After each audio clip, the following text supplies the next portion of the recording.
Adunay bug-at nga pangutana.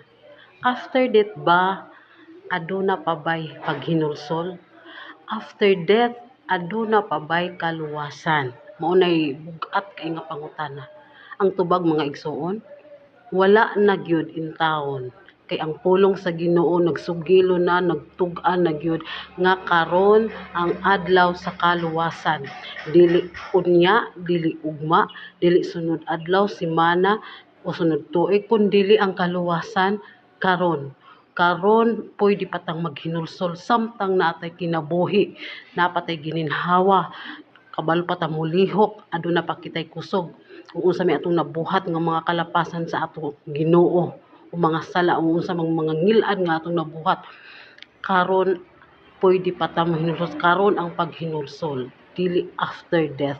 Mao nay dako kaayo nga limbong sa kaaway kay atong gituohan ni aning kalibutan nga atong gipuy-an ang patutuo nga mooy gitisok sa atong mga alimpatakan sa kaaway nga adunay kaluwasan after sa kamatayon, nga pwede pang maghinulsol after sa kamatayon, nga pwede pa kang mabalhin sa imong hinumotangan ngadto padulong sa langit o sa kadaugan. Mao ni dako kaayo nga deception sa kaaway sa atoang kalibutan karon, ug sad kaayo hunahunahon mga igsuon kung unsa to ang bakak mooy ginatuohan sa kadaghanan, pero ang pulong sa Ginoo naghisgo nga karon ang kaluwasan. Kung gusto tang maluwas mga igsuon, kung gusto tang manigurado sa atong mga kalag kay naa man gitay kamatayon, kay human mamatay ang tao, ang atong espiritu, atong kalag mo atubang gid sa Ginoo. Muna nga kung gusto ta maluwas, karon pa lang nga buhi pa ta, napatay maayong panglawas, batan-on ka man o tigulang o unsa mang status sa imong himutangan karon ang adlaw sa kaluwasan, karon ang paghinulsol, karon ang pagbago, dili human sa kamatayon kay wala na gyud tay paglaom ana mga igsuon.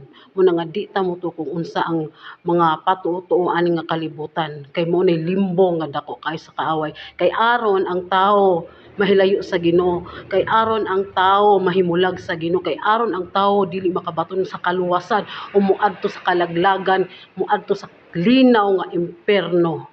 Maunay tumong ug tuyo, maunay mission sa yawa mga igsoon. Muna tuo ta sa Bible karon ang kaluwasan, kung gusto ta maluwas, susiha ang pulong sa Ginoo kay dili na blind ang pulong sa Ginoo, ginawali na, ginasabwag na bisan asa sa tibuok kalibutan. Daghan magwawali, daghan mga alagad sa Ginoo nagawali, nagatudlo about nag-base sa Bible mga igsoon. Basta nag-base lang sa Bible mga igsoon, tuohi mga igsoon, walay mawala nimo, mabulahan pa ka, maluwas pa ka tibok nimong panimalay samtang makadungog pa ta nga adunay nagawali. Tuohi mga igsoon kay di gyud ka malaglag ni ana.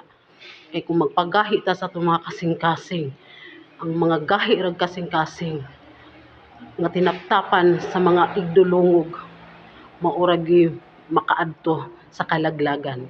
Pero i-open nato atong kasing-kasing, atong abrihan atong unahuna, pahumuko nato atong kasing-kasing sa panahon nga mamati ta sa tingog sa Ginoo, maluwas ka gyud mga igsoon. Unsa man ang tingog sa Ginoo? Ang tingog sa Ginoo mao kini ang pulong sa Ginoo nga kanunay ginawali sa mga magwawali, sa mga magtutudlo, sa mga alagad sa Ginoo. Basta nag-base lang sa Bible mga igsoon, tuohi.